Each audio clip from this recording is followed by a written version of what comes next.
زاویہ کی دادی تو درِ نایاب کو اس کے حق کے لیے لڑنے کا سبق دیتے دیتے اس دنیا سے ہی رخصت ہو جائیں گی۔ وہ جائیں گی اپنے بیٹے کے پاس کہ تاکہ درِ نایاب کے حق کے لیے اس سے بات کر سکیں، لیکن اپنے بیٹے اور بہو کی باتیں سن کے تو انہیں لگے گا کہ ان کا تو اپنا حق بھی اس گھر میں مکمل طور پہ انہیں ملنا ناممکن ہوتا جا رہا ہے۔ کس طرح چالاکی سے غضنفر نے ساری کی ساری جائیداد تو اپنے نام لگوا لی، اور اس کے بعد نگار بیگم صاف صاف اس کو سنا رہی ہیں کہ اب اپنی اماں کو یہاں سے بھیج دیں ان کی بیٹی کے پاس۔ ویسے بھی وہ اپنی آدھی جائیداد اپنی بیٹی کے نام لگوا چکی ہیں، تو انہی کے پاس آسٹریلیا جا کے کیوں نہیں رہ لیتی۔ غضنفر کو اس بات پہ بڑا شدید غصہ تو آتا ہے، اور وہ اپنی بیگم کو چپ رہنے کا بھی کہتا ہے کہ کہیں کوئی یہ بات سن نہ لے، لیکن نگار بیگم تو آج دھڑلے سے اور ڈھٹائی سے ساری باتیں کر دیتی ہیں، اور یہ بھی کہہ دیتی ہیں کہ جو مرضی سنتا ہے سنتا رہے۔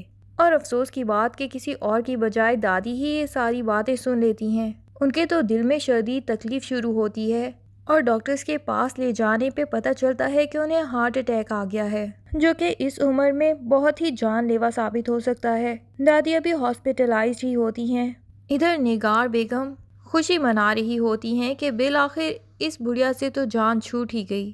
ادھر نگار بیگم کو دادی اماں کے ہاسپٹل میں جانے کا بالکل افسوس نہیں ہوتا، الٹا اس کو تو فکر ہوتی ہے کہ اپنے دوسرے ناپسندیدہ ترین انسان کو اس گھر سے بھیجنے کا کیا طریقہ اپنائے۔ نگار کو لگتا ہے کہ ساری زندگی آزمائشوں میں ہی گزار دی ہے، اب جب دادی سے جان چھوٹ رہی ہے تو لگے ہاتھوں ہی اس درِ نایاب کو بھی اس گھر سے بھیجنے کا انتظام کرنا ہی پڑے گا۔ وہ زاویہ کو پاس بلا لیتی ہے اور اسے ہی کہتی ہے کہ تم آخر اپنی بیوی کو صاف صاف یہ بات بتا کیوں نہیں دیتے کہ تم اس کے ساتھ زندگی گزارنا نہیں چاہتے۔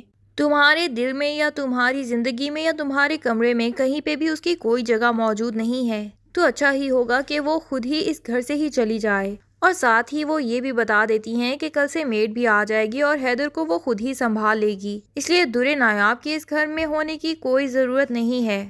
درِ نایاب بڑے دن بعد اپنی دادی کو کال کرتی ہے اور انہیں ان کی دوست کی طبیعت کے خراب ہونے سے آگاہ کرتی ہے۔ درِ نایاب کی دادی بھی پریشان ہو جاتی ہیں اور کہتی ہیں کہ میرا تو دل چاہ رہا ہے کہ بھاگ کے اس کے پاس ہاسپٹل پہنچ جاؤں اور اس کی طبیعت معلوم کروں، لیکن تمہارا ہسبینڈ شاید میری شکل دیکھنا بھی گوارا نہیں کرتا، اس لیے بہتری اسی میں ہوگی کہ میں اس کے پاس نہ جاؤں۔ پر وہ درِ نایاب کو تاکید کرتی ہیں کہ جب بھی ہاسپٹل اس سے ملنے جانا تو میری اس سے بات لازمی کروا دینا۔ دادی اس کے بعد پوچھتی ہیں کہ درِ نایاب جس دن ہم تمہارے گھر آئے تھے تبھی معلوم ہوا تھا کہ تمہیں گیسٹ روم میں شفٹ کر دیا گیا ہے، آخر ایسا کیوں ہے؟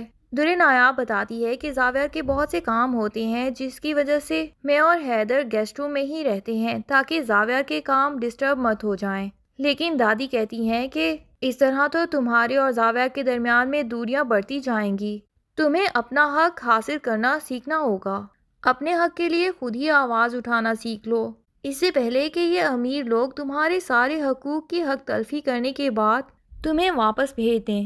دادی درِ نایاب سے کہتی ہیں کہ فوراً سے پہلے اپنا اور بیٹے کا سامان اٹھاؤ اور زاویہ کے کمرے میں ہی شفٹ ہو جاؤ، اس گھر میں آخر تم زاویہ کے رشتے سے ہی تو رہ رہی ہو، اور جب وہ تم سے پوچھے تو اسے صاف ہی کہنا کہ اگر آپ مجھے اپنی زندگی میں رکھنا نہیں چاہتے ہیں تو آپ کو کورٹ کے تھرو ڈیسیژن لینا ہی ہوگا۔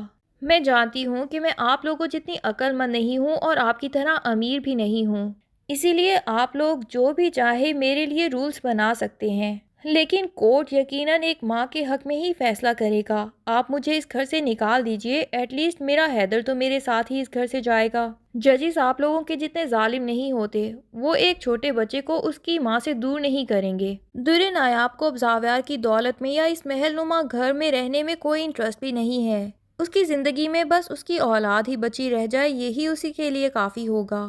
اسی لیے وہ بھی دادی سے کہہ دیتی ہے کہ ہاں دادی اب میں نہیں ڈرتی، ویسے بھی زاویہ کی دادی نے بھی مجھے یہی مشورہ دیا تھا، ہاسپٹل جانے سے ایک رات پہلے وہ مجھے یہی تو کہہ رہی تھی کہ تمہیں اپنا حق نہیں چھوڑنا چاہیے۔ بس ادھر ادھر کی ٹینشنز میں زاویہ کی دادی کی بات بھی بھول گئی تھی، لیکن شکر ہے آپ نے مجھے دوبارہ سے ریمائنڈ کرا دیا۔ اور درِ نایاب اسی ٹائم اپنا بوریا بستر اٹھاتی ہے اور زاویہ کے کمرے میں شفٹ ہو جاتی ہے۔ ادھر زاویہ جب آفس سے واپس آ کے درِ نایاب اور حیدر کو اپنے کمرے میں دیکھتا ہے، وہ بھی پورے ساز و سامان سمیت، تو ایک دم سے شاکڈ ہو جاتا ہے اور کہتا ہے کہ تمہیں اس کمرے میں آنے کے لیے آخر کس نے کہا؟ تمہارا سارا سامان تو میں نے گیسٹ روم میں شفٹ کر دیا تھا۔ درِ نایاب زاویہ سے دو ٹوک بات کرتی ہے۔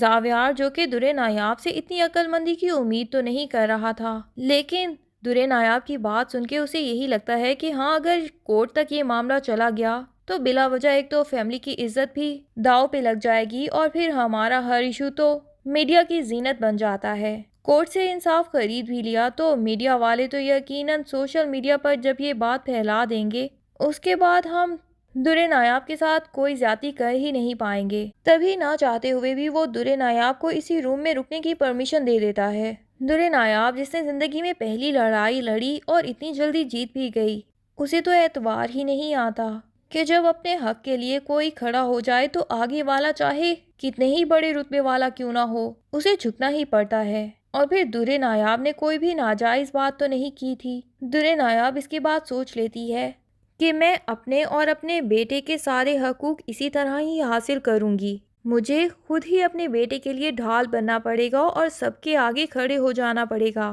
تاکہ کوئی میری طرح میرے بیٹے کی حق تلفی نہ کر پائے۔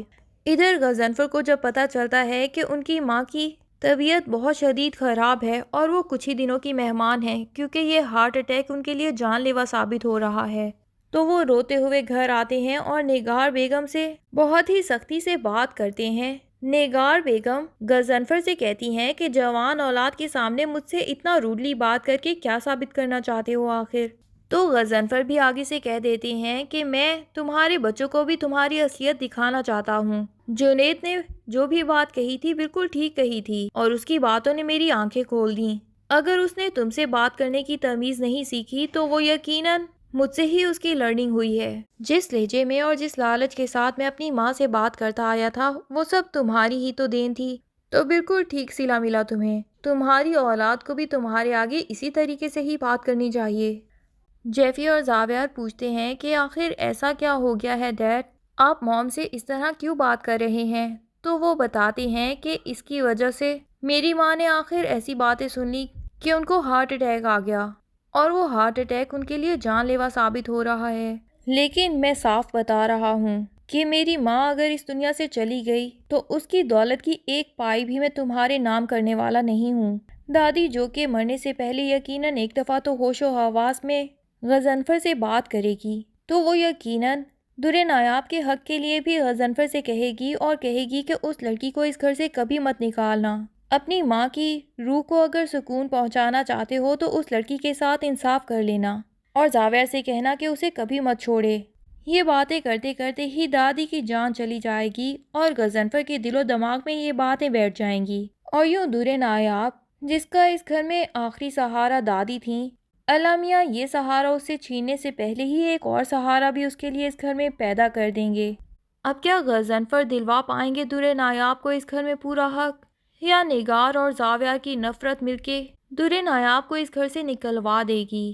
یہ سب جاننے کے لیے ڈرامے کی نیکسٹ ایپیسوڈ کا انتظار کیجیے۔ تب تک کے لیے اللہ حافظ۔ ویڈیو پسند آئے تو لائک اینڈ کمنٹ ضرور کر دیں اور چینل کو سبسکرائب کرنا نہ بھولیے۔ Thank you.